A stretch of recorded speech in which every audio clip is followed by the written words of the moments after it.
The effort of Washington state Democrats to expand the state's existing hate crime laws is well underway in Olympia. Today, we're going to talk about a hate crime bill that passed out of the House last week with bipartisan support. Hey, everybody, I'm Julie Barrett. I'm the founder of Conservative Ladies of America and Conservative Ladies of Washington. And today we're going to be talking about House Bill 1052, which seeks to expand Washington's existing hate crime laws. Now, I told you about this bill back in December or January when Senate Bill 5038 was pre-filed, and that was the companion bill to House Bill 1052. And what a companion bill is it's the identical bill just in the opposite chamber. So the first bill to be filed was Senate Bill 5038. And then there was a House version, which was House Bill 1052, that was filed just shortly after the Senate version. And so what happens is sometimes both of the bills will actually move forward in the process. Sometimes it's just one bill, but they have a better chance of the bill passing into law when they're running it through both chambers. And sometimes they'll run both bills through most of the process, and the Democrats collectively will decide which bill they like better because the bills get amended through the process as they go through public hearing in committee, and then they can get amended also on the floor of the chamber when they are having a floor vote. And so sometimes they'll move both. In this case, they're just moving House Bill 1052, and it had a public hearing a few weeks ago, and one of the citizens on our team testified in opposition to the bill.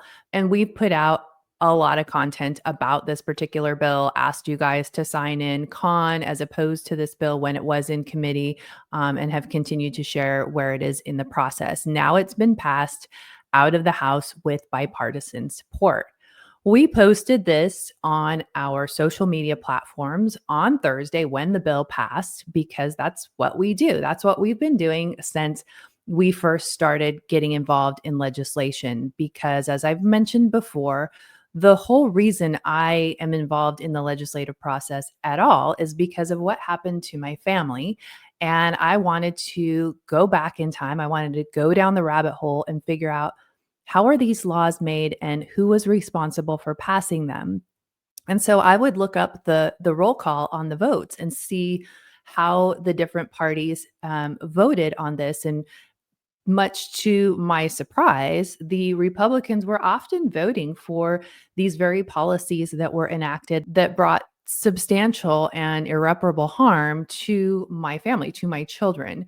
And as a result of my going down the rabbit hole and discovering this, I felt like other citizens needed to know about this. Our elected officials have a duty to the citizens, and we need to have accountability and transparency. And when citizens aren't paying attention, there's no accountability. And I wanted to share with citizens what I was learning and what I was seeing. And so since 2021, when I got involved, I started sharing the roll call. This, just grab a screenshot of the roll call so that everybody can see who voted for this bill. So on Thursday after the vote, I posted the roll call to our Conservative Ladies of Washington platforms. All I said when I posted it was House Bill 1052, expanding the definition of hate crimes, a small but significant change to the RCW, the Revised Code of Washington, passes the House with bipartisan support.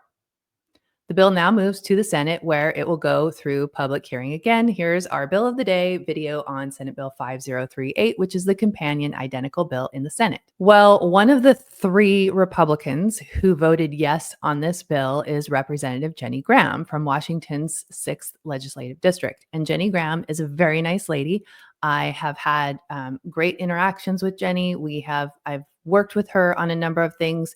She has reached out when she needs our help. I have always considered Jenny to be a friend in the Washington state legislature. I think that we've worked very well together, and I have always wanted to do whatever we could as an organization to support her and what she was doing. I was surprised that she voted for this bill, and because she voted for this bill was one of the reasons that I didn't specifically call out any of the Republicans by name. I just wanted people to be able to see the bipartisan effort that got this bill through the House. Well, Jenny commented on this Facebook post, and she was very upset about us posting this particular screenshot. And so let's take a look at some of the things that Jenny said, because I do want you to hear her side of it. So Jenny's initial comment on this post was, "There's more to this bill than you know. You should ask for an explanation rather than assume. This could have been way worse than what you know. Watch the committee hearings and the floor debate. They explain a lot." Well, I had watched the committee hearings, I watched the executive session, and I watched the floor debate. So I knew exactly what went on publicly. Now, I also happen to know a little bit about what goes on behind the scenes. And in a case like this, which is what I anticipated it was, oftentimes you'll get a bad bill like this, and the Republicans will put forward an amendment to make it less bad. And the Democrats will say, okay, if we accept your amendment, will you vote yes on the bill? This is a strategy that the Washington Republicans have been doing for a long time. And so in order to get the amendment added to the bill, the Republicans will vote yes on a bad bill. Even with the amendment, the bill is still a bad bill. This is a brilliant strategy by the Democrats. They agree to take an amendment that doesn't change the bill a whole lot, and they get the Republicans to vote yes, which they don't need their yes vote anyway. But by getting them to vote yes, what happens? People like Conservative Ladies of Washington and other conservatives who watch this kind of stuff go, "What are you doing? Why are you voting yes?" And then you've got friction between the people on the right with their representatives. And this hurts the Republican legislators because their constituents back home in their district, and District 6 is a red district. Jenny Graham wins handily every single race. She's run against the same Democrat the last couple of terms, and she wins handily. I mean, she has a wide margin. So it is a red district. But the voters, her constituents, the Republican constituents, get disenfranchised when they see, well, Jenny's voting on this bad bill. What's the point? Why should I even bother voting when my Republican legislator isn't even voting the way that I want them to? So this is a huge win for the Democrats because they get the yes vote, and they've also disenfranchised the Republican voters in Washington by getting their Republican legislator to vote yes. Jenny thinks that this is a good strategy for making the bill less bad. That is her belief. And I knew that was her belief. And I figured that's why she did what she did. And I watched her speech on the floor, and I could tell that that's why she did what she did. They took the amendment, and so she voted yes. This has happened before, and the bill goes over to the Senate, and the Senate strips the amendment out. And then they send it back over to the House where they have to vote again. And then Jenny will vote no if they strip the amendment out and send it back to the House. Now, Jenny and I got into an exchange about this, and she kept trying to explain it to me. I understand. I understand her strategy. I just happen to disagree with it. I just think it's a bad strategy. I think this is a strategy that they have been doing for a very long time, and they're getting very bad results. And what happens is it continues to push these bad policies further and further to the left. It's a bad way to legislate. There's not a win here for Republicans. Now, let's take a look at the amendment that made this bill less bad and enabled Jenny Graham to vote yes on the bill. So House Bill 1052 is a really simple bill. All it does is it amends one part of the existing RCW, the Revised Code of Washington, to include in whole or in substantial part. Now, the word substantial is what was amended into this bill. The original version of the bill read in whole or in part. And so Jenny, and I heard she did a live stream with FPIW a couple days ago, and I listened to some of that. And she said that she modeled the amendment that included the word substantial part after the California hate crimes policy. And so I went out and I looked up the California hate crimes policy. So the California statute 422.56 relevant hate crimes terms, you can see when multiple motives exist, the prohibited bias must be a substantial factor in bringing about the particular result. But we keep reading. There is no requirement that the bias is a main factor. So how do you determine what is substantial factor?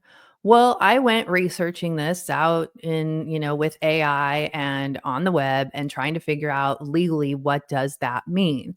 Well, I decided to ask my legal buddy, Bill Kirk, the president of Washington Gun Law, about this particular term and what it means from a legal perspective and what this would mean in the courts and for a jury that might be ruling on a hate crime charge. Bill's exact words, and I quote, "It changes the bill about as much as it would change a forest fire if I spit on it." So, from a legal perspective, the word substantial doesn't change the bill very much because, again, the word substantial is open to interpretation. A jury or a lawyer or a judge, anyone can look at the word substantial and maybe has a different view. You might view substantial differently than I do. So this doesn't really make it any better. It's really just semantics. And personally, as I've done a lot of research on hate crimes throughout the country, I really don't think California is a model policy that Washington Republicans should be adopting. Typically, we will see Washington Democrats modeling policy after a state like California or New York, but not the Republicans. Let's get back to Washington's bill, House Bill 1052. I want you to hear from a couple of representatives on Thursday, February 13th, as they discussed their no vote on this. First, we will hear from Representative Jim Walsh, who explains that this bill is very unconstitutional, which is why he will be voting no. Thank you, Madam Speaker. Article 1, Section 11 of the Washington State Constitution guarantees every individual absolute freedom of conscience. Madam Speaker, sometimes in exercising absolute freedom of conscience, an individual may articulate what is perceived as hate by other people. We need to proceed very carefully when we regulate speech.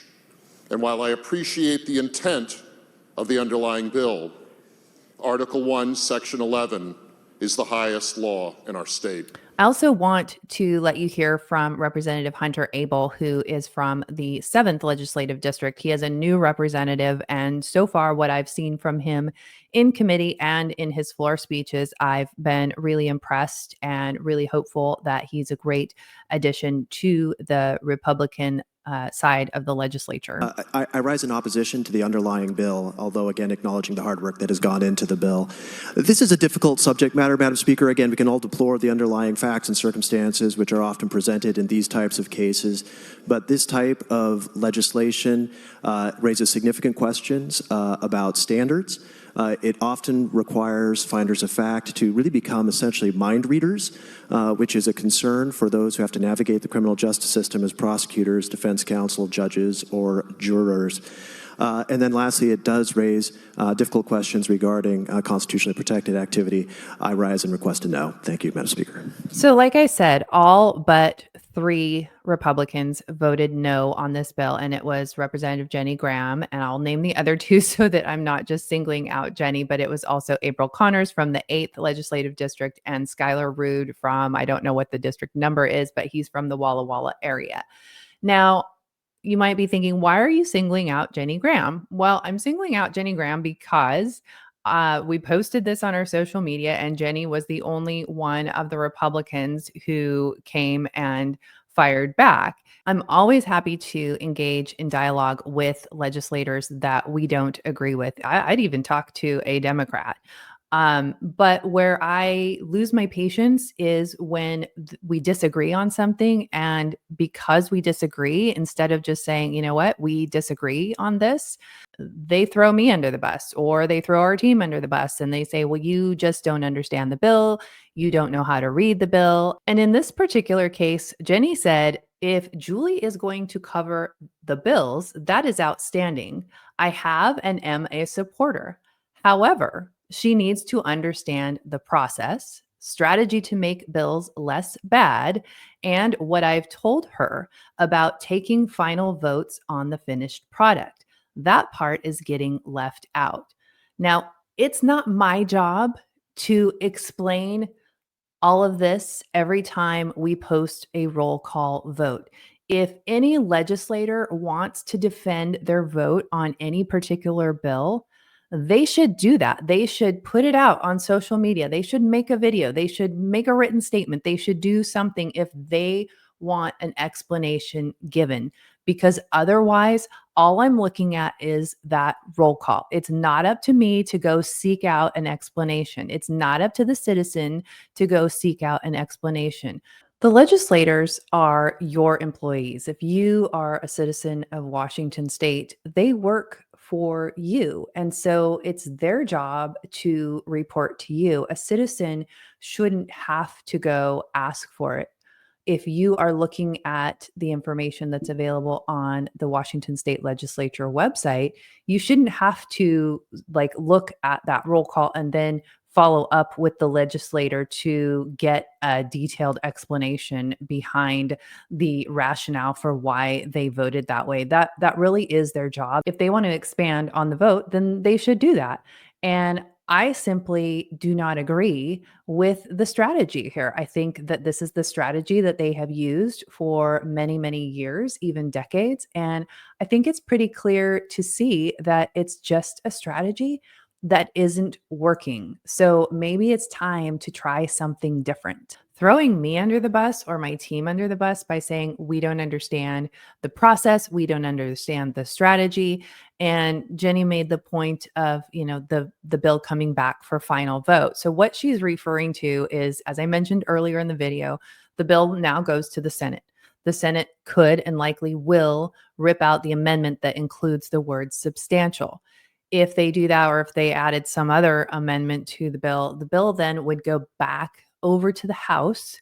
They call it reconciliation, and it would get a floor vote in the House to concur on the new amendments, the changes to the bill, at which time Jenny would probably vote no. If they stripped the amendment, she would vote no. However, the bill could pass the Senate in its current form. And if that happens, she has made her final vote. The bill will not go back to the House. And we had this debate on Facebook, and she said that I was wrong. I didn't understand the process. And I asked her, is that true, that if the bill is passed as is out of the Senate, you will not see it come back to the House and you will not get to vote on it again? And she said, yes, that is true. I get it. They're in the minority in Washington state, but this is not good strategy. And if these are the kind of strategies that Republicans are using when they're in the minority and they have nothing left to lose, why are they suddenly going to change when they get into a majority? Now, I live in Florida. We have a Republican majority. And just a couple of weeks ago, Governor DeSantis sent the legislature into a special session to come up with immigration legislation that he wanted so that Florida could work with the Trump administration. The rhinos in the Florida leadership in the legislature came up with this terrible immigration bill that didn't do nearly any of the things that Governor DeSantis asked for it to be done. And there was enough backlash from the conservative citizens and the conservatives in the DeSantis administration and in the legislature to put enough pressure on the rhinos in leadership that they did go back and they changed the bill. And ultimately, the bill that came out is a bill that was in alignment with what DeSantis was asking for. But it just was a a good display for me because of what I do, that even in a majority state, Republicans are going to Republican. They're going to do things that are not strategic or that just don't align with conservative values and conservative policies. And you have to know, like, if the Florida Democrats are championing the rhino policy that they're trying to put through, it's probably not a good policy. And this is something that we see from Republicans across the board, from a national level in Congress and to a state level across the country. This is a consistent problem with the Republican Party. And so it's up to us, the citizens, to hold Republicans accountable. And I think it would be great if the Republicans could come up with some better strategies to actually push forward conservative policies. And I think in a state like Washington, where they are in a minority, that's a perfect time to hold the line. That's a perfect time to hold fast to conservative values, because in doing that, you are going to win points with your conservative constituents, which will help you in moving forward. And then if the Republicans ever were to take a majority in Washington, I think the citizens would feel a lot more confident about the kind of policies that they would be passing. So there's kind of a behind the curtain look at legislative stuff in Washington state. And this is not unique to Washington state. Like I said, this is happening all over the country. And I want to reiterate that I'm not picking on Representative Jenny Graham. I know she works very hard, and I know that her heart is in the right place. But the road to hell is paved with good intentions, right? So it's important that while these votes may be well intended, they are pushing forward dangerous policy, and it's time to hold the line. And Jenny and any other legislator in Washington or any other state is holding the line for conservative policies. We absolutely will do anything that we can to support them. So House Bill 1052 has already moved over to the Senate. And so it will get scheduled for a public hearing probably pretty soon. And as soon as it does, then you will be able to sign in opposition and just take 30 seconds to register your opposition for the legislative record. Or I would encourage you to consider testifying against this hate crimes bill. We really need more citizens who are willing to step up and step into the ring and speak up about these policies. Even if we're not going to defeat them, at least it shows the Democrats in the legislature that more citizens are paying attention and that they're being watched. So I appreciate you watching today. I've got a bunch of stuff linked below the video so that you can go check it out for yourself, including the California Hate Crimes Code. I'll also have the original video I did on Senate Bill 5038, which is the companion bill to 1052, if you want to go check that out as well. So thanks for watching. Make sure that you are subscribed. Please do share this video with other concerned citizens that need to know about what's going on with the lawmaking process. Thanks for watching, and I will see you again in the next video.